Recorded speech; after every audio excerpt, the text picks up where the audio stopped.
Stop waiting for permission. Why Black women entrepreneurs don't need more training. They need your respect and your capital. Welcome to Soft Girl Era, the sacred space where strong Black women unlearn survival, rediscover softness, and reclaim the joy, rest, and freedom they deserve. I'm your host, LeAnne Dolce, pronounced Dolce, like sweet softness whispered in French.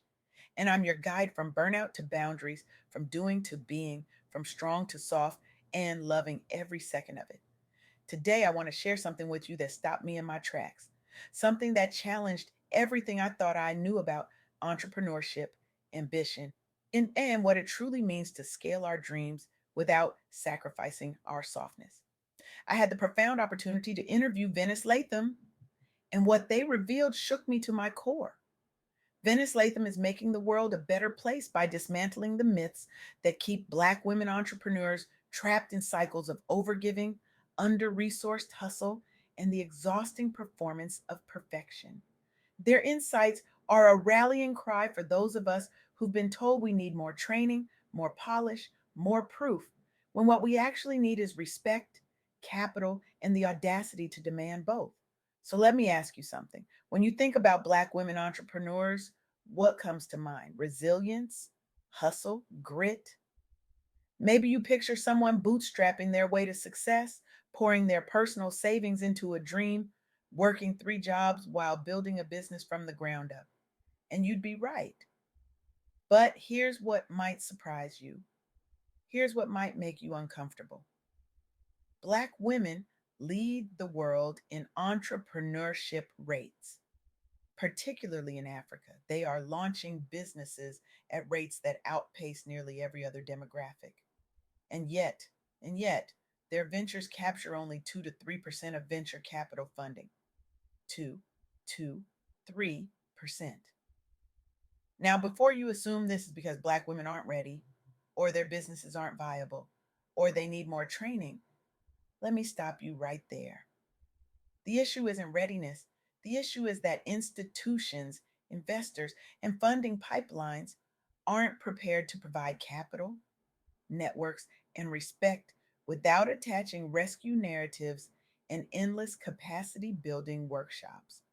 Over 80% of Black women entrepreneurs fund their startups with personal savings, less than 1% secure venture capital. And despite generating revenue, despite proving market traction, despite leading economic transformation in their communities, they remain stuck in survival mode because the access to scale is blocked by biases they didn't create and shouldn't have to fix alone.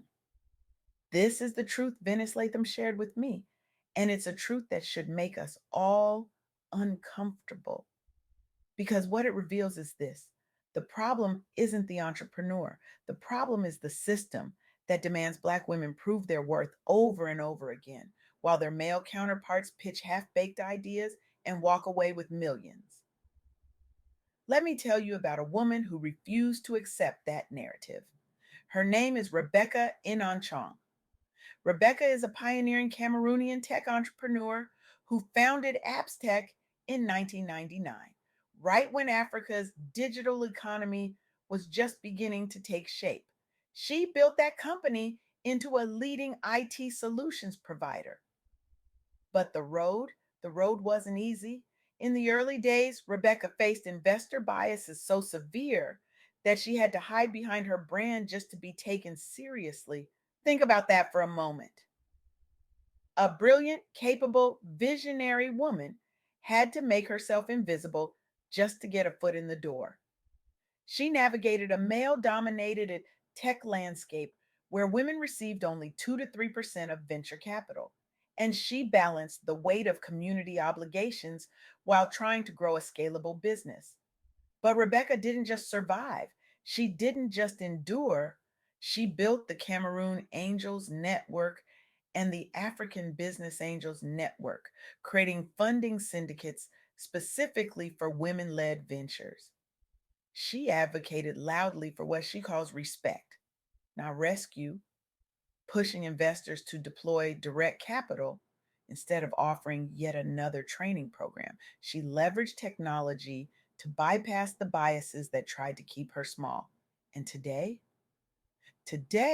Rebecca sits on boards at VC4 Africa and Salesforce.org. She's a fellow of the Royal Academy of Engineering. She chaired the Africa Prize for Engineering Innovation in 2025.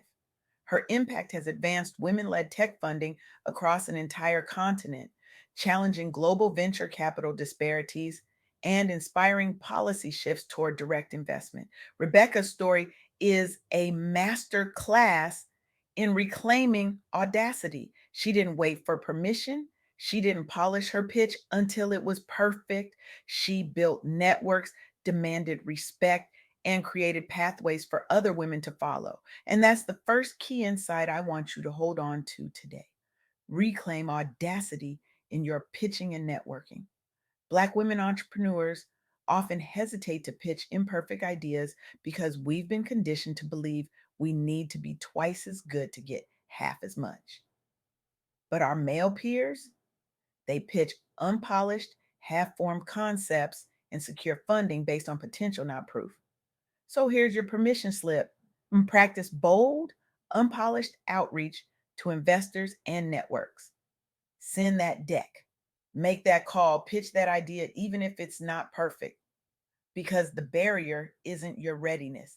It's a system that wasn't built to see your brilliance in the first place.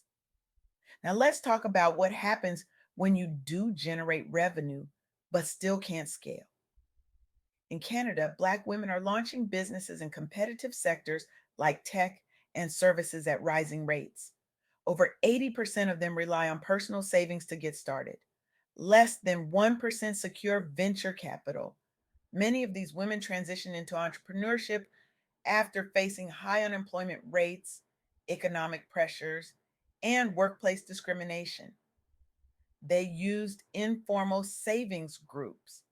They leaned on personal grit. They built diaspora networks to validate their products and generate early revenue.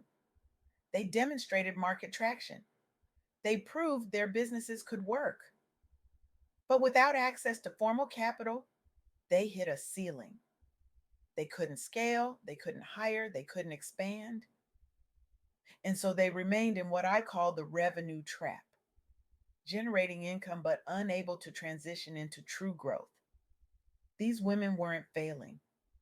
They were being failed by a system that refused to see their success as worthy of investment.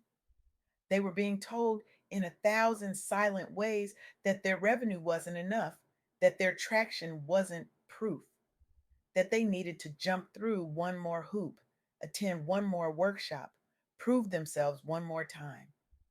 This brings me to the second key insight. Prioritize the revenue to access to scale pipeline. Too many of us get stuck at revenue. We prove our concept, we make sales, we validate demand. But then we stall because we don't have access to the capital, resources, and networks required to scale. In Africa, only 37% of women have access to formal banking. In North America, Black women face similar barriers in securing loans, lines of credit, and investor meetings. The access stage is where systemic gaps become most visible, and it's where we must focus our energy. Securing capital isn't about proving you're good enough. It's about demanding that institutions show up, prepared to invest this in what you've already built. It's about refusing to accept a narrative that says you need to be more ready when the truth is they need to be more ready to see you. Let me share one more story with you, a story that reveals just how deeply systemic exclusion shapes the entrepreneurial journeys of Black women. In 2025, Black women's unemployment in the United States hit 7.3%, driven by last hired, first fired dynamics that persist across all education levels. Many Black women facing layoffs and compounded by caregiving burdens turn to entrepreneurship not as a choice, but as a necessity. Not because they dreamed of being CEOs, but because the labor market had failed them so profoundly that self employment became survival. Out of this crisis, the Buy from a Black Woman platform was born.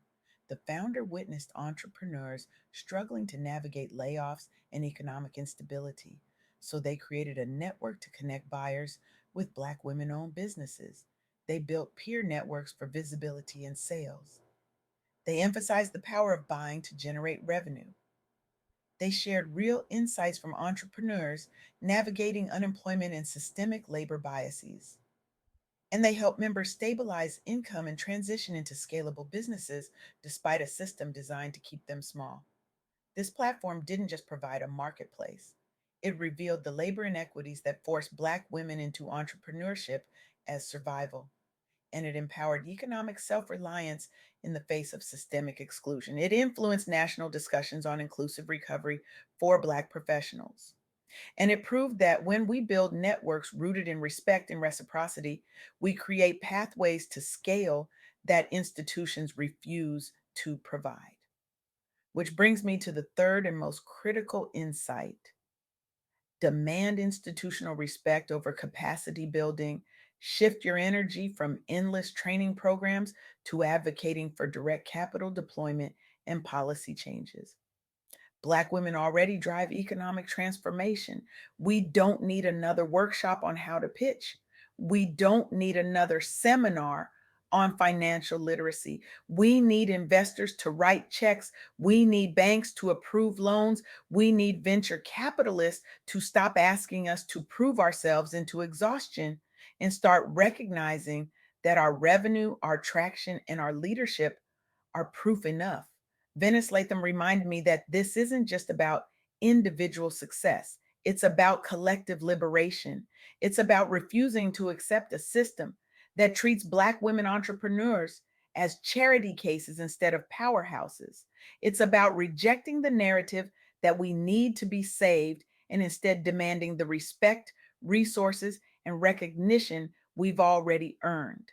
So here's where I want to leave you today: not with a gentle closing, not with a soft landing, but with a challenge that should make you uncomfortable. What if everything you've been told about readiness is a lie? What if the real problem isn't that you're not prepared enough, but that the system is designed to keep you proving yourself forever? What if the next pitch you make isn't about perfecting your idea, but boldly claiming the capital and respect your revenue already proves you deserve?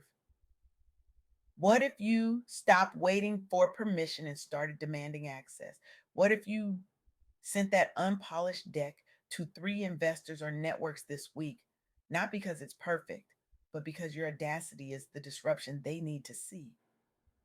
This is your soft girl era.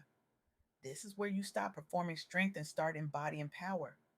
This is where you release the cape, set the boundary, and choose yourself without apology.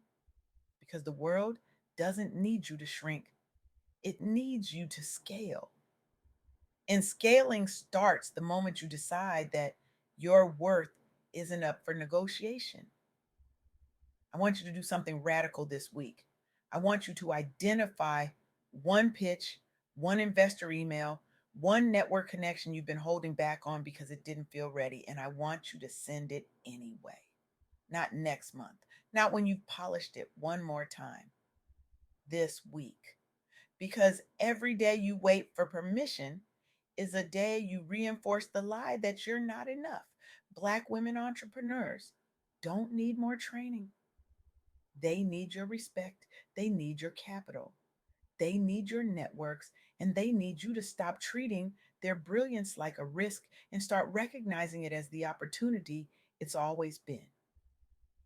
So go, send that pitch, demand that meeting, claim that capital. And remember, your softness is not weakness. It's the foundation of your power. And your power is what this world has been waiting for. Thank you.